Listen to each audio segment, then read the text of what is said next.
Greetings each and every one of you. Well, this is Servant David. And if you're looking for health awareness, elevation, games, stories, songs, comedy, and more, then come check me out. Servant David Show. Party man and woman, them know. Content for your channel start grow. Stop right up from me all the info. Your yelling name in the intro. This is Servant David Show. So comment, like, subscribe, and hit that bell. And don't forget to share me out. Yeah? Servant David said love, manners, and elevation.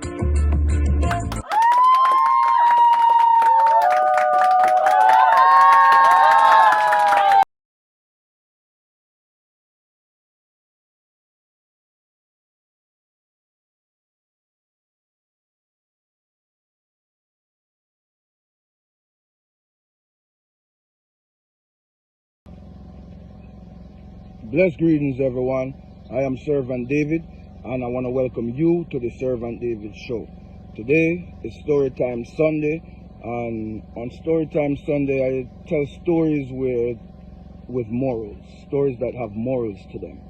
And occasionally, I'll make up stories, but they have morals to them, or tell stories that you probably have heard before that have morals to them, and I also will tell, real life stories and stuff like that. Once in a while, if I can get somebody else to tell a story, that would be good as well. But so far, it's just been me doing the stories, And today's story is actually going to be a true story, and let's name this one The Stolen Chain. The Stolen Chain, like a necklace, Well, you want to say, I was probably about 16, 17, and I hang around some friends of mine and stuff like that, and this new guy come in from the crew, and he's around for a few months now, and this and that, and he's a man where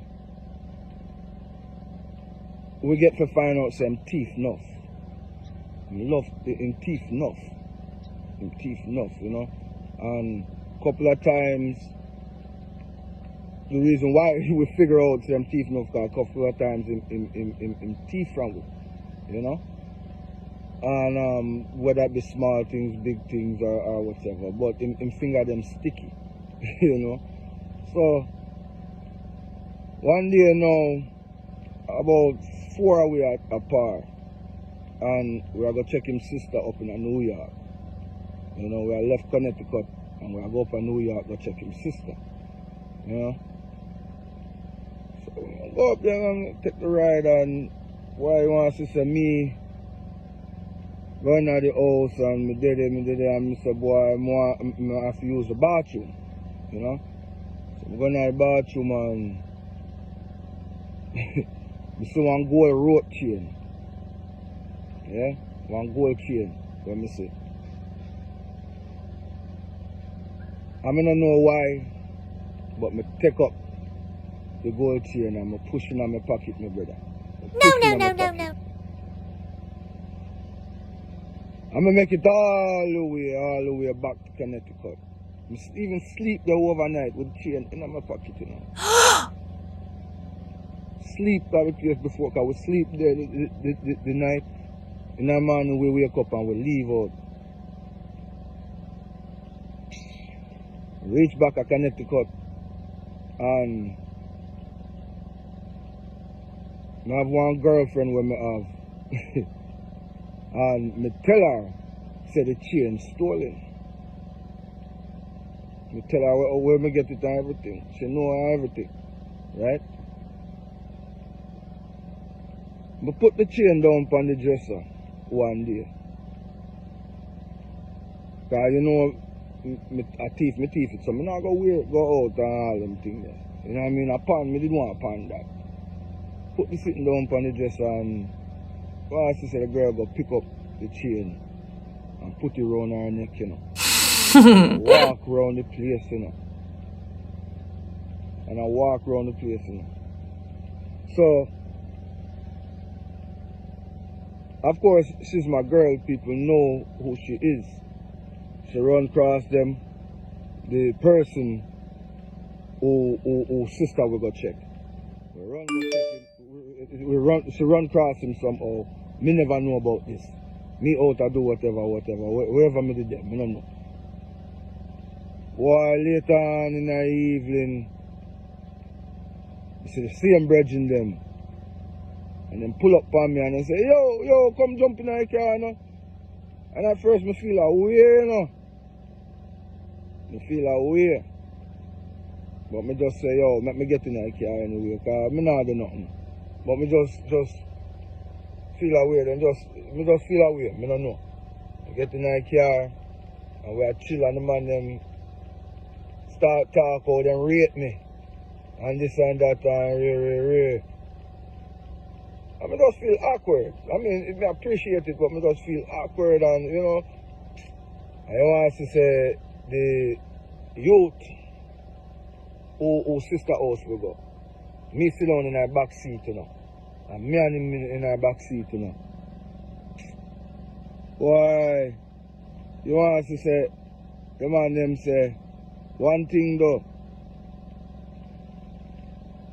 When you have your friend them, you know, for thief from your friend them and this and that and do your friend them wrong and re. And what they have reason about it and re. I want to say the man just switch it round for me and say, yo, if me ever thief from any of my friend them, I'm say no. They say, you never thief from none of your friend them. Back then my name was Irie. They used to call me Irie.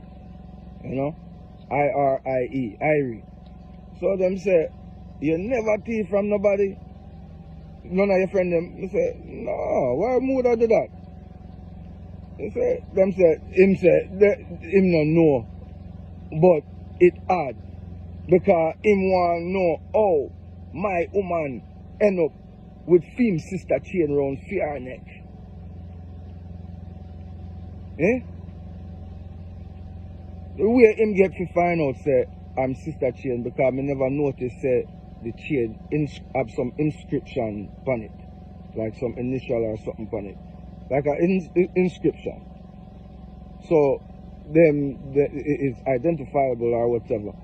Yo, she say man pull out the chain in her hand. Me shock, my heart drop. And before me could have even said nothing, boom! It just bust me in my head. Bust me in my head with a 35. You know, shot me still, but in gun but me. Gun but me, yes. And then they coming like, why the man them hold me hostage for the whole night. And I beat me, you know. Give me some beating, give me some never, ever thief nothing again in my life. That was the last time I ever thief nothing. The thief before that. But that was the last thieving lesson me ever get. Last thieving lesson me ever get. And I guess with this story you could say there's kind of two morals. One of them is a known one, where they say thief no love thief with long bag. And the next one is my past doesn't determine my destiny. You know? My past does not determine my destiny. So things I used to do, I do no more. And I learn a well lesson from that. Don't steal. So in all actuality, this story has 3 morals. Wow. You see how God good? Anyways, as usual, Servant David said, manners, love, and elevation. Wanna walk good until next time, yeah? Blessed greetings, everyone. This story here is called Run That Race. Once upon a time, there was a young athletic boy who was always hungry for success, and for him, winning was everything, and success was measured just by winning. One day, the boy was preparing himself for a yearly running competition in his neighborhood. Himself and a few other boys were to compete. As usual, a large crowd had gathered to witness the race. And a wise old man that heard so much of this little boy had traveled from far to witness the boy in action. The race began. The athletic boy was falling behind, but was so near to the finish line. But sure enough, the boy dug deep and called on his determination, his strength, and his power. He took to win and was first. The crowd was ecstatic and cheered and waved at the boy. The wise man remained still and calm, expressing no sentiment. However, the little boy felt proud and important. A second race was called, with much more athletic boys than the little boy, and they also joined the race. The race started, and surprisingly enough, the little boy came through and finished first again. Once again, the crowd was ecstatic and cheered the boy. But the wise man remained still and calm again, expressing no emotions, no sentiment. The little boy, however, felt proud and important and began to shout, "Another race, another race. Who wants to be next? Another race." The wise old man stepped forward and presented the little boy with two challengers. One was an elder lady and frail. The other was a blind man. "What is this?" quizzed the little boy. "This is no race, no competition," he exclaimed. "Race," the wise man said. The race was started, and the boy was the only finisher, while the other two challengers were left at the starting line.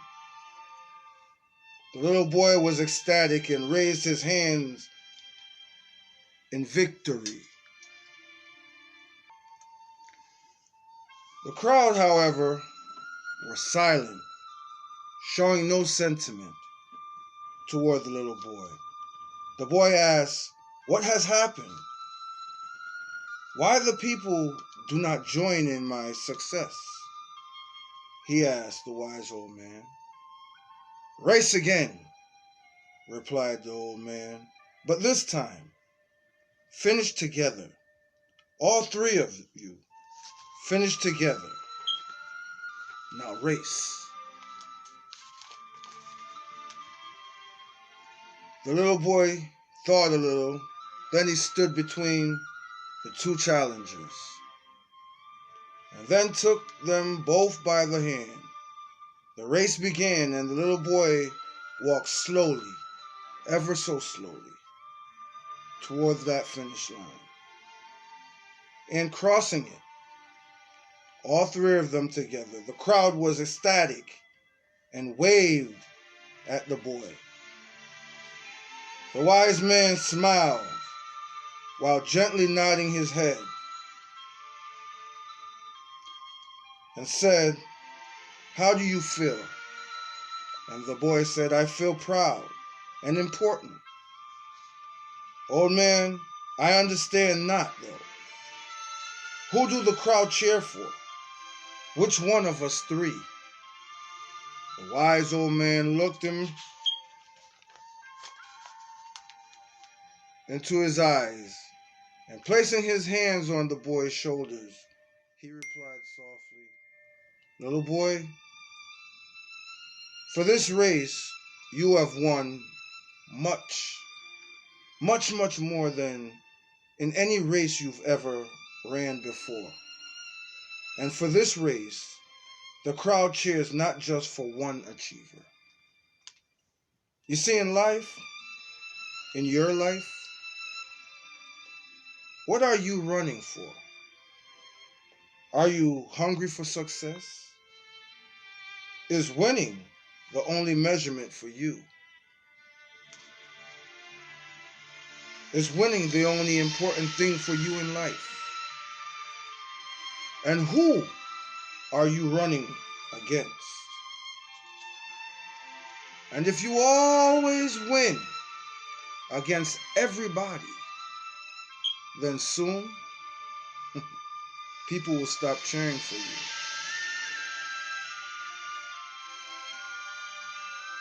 At the end of your life, if you look back, the question is, who was running next to you in this race?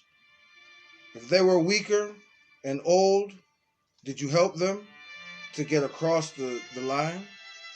Did you all finish together? Because that is the best race one could ever run. So run this race called life. But don't forget, it's not important if you win. But what's much more important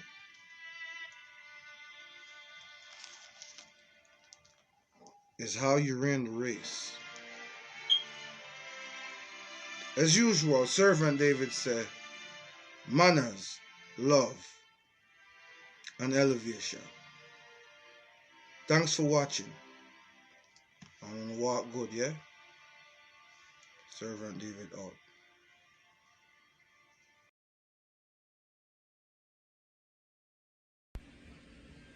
Blessed greetings, everyone. I am Servant David, and this is Storytime Sunday. But today, this story is going to be a little bit different, you know? It's going to be told a little bit different, and also this story is actually a true story.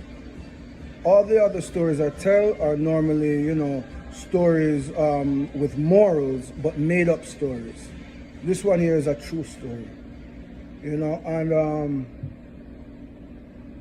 I got it from an experience that I experienced.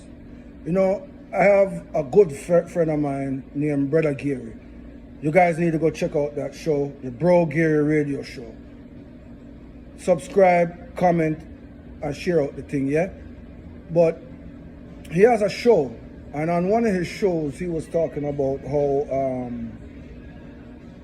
how you know, a lot of us have friends and we have these jobs and we work this place, that place for all these teen years and whatsoever, all these amount of years.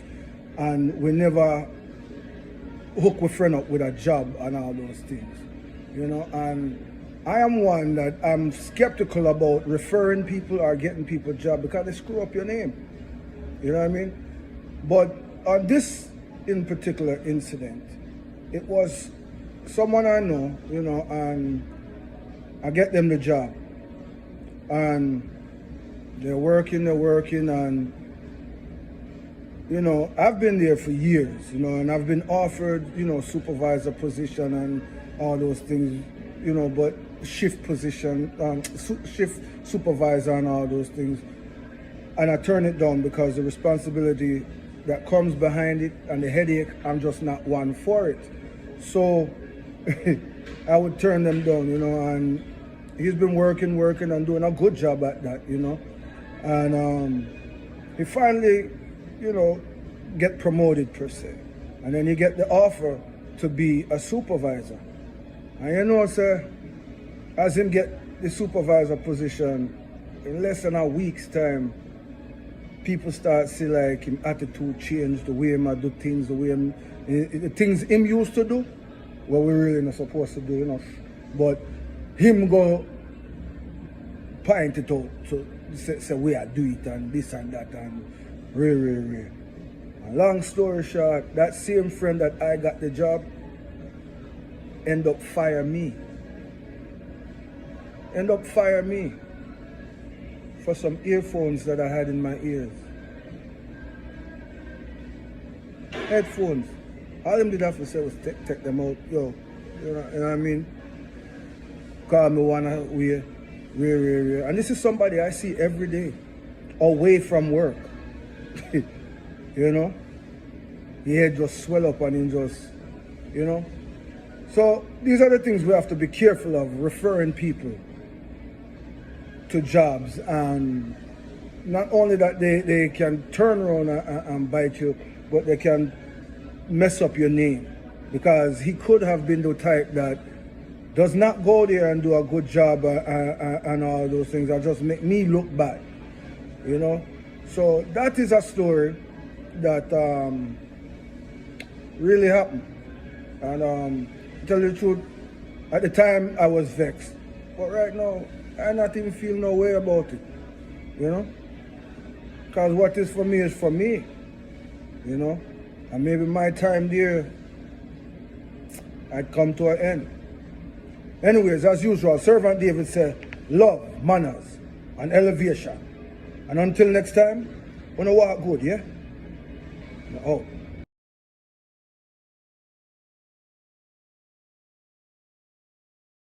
Best greetings each and every one of you. Well, this is Servant David. And if you're looking for health awareness, elevation, games, stories, songs, comedy, and more, then come check me out. Servant David Show. Party man and woman, them know. Content for your channel start grow. Stop right up for me all the info. Your yelling name in the intro. This is Servant David Show. So comment, like, subscribe, and hit that bell. And don't forget to share me out, yeah? Servant David said love, manners, and elevation.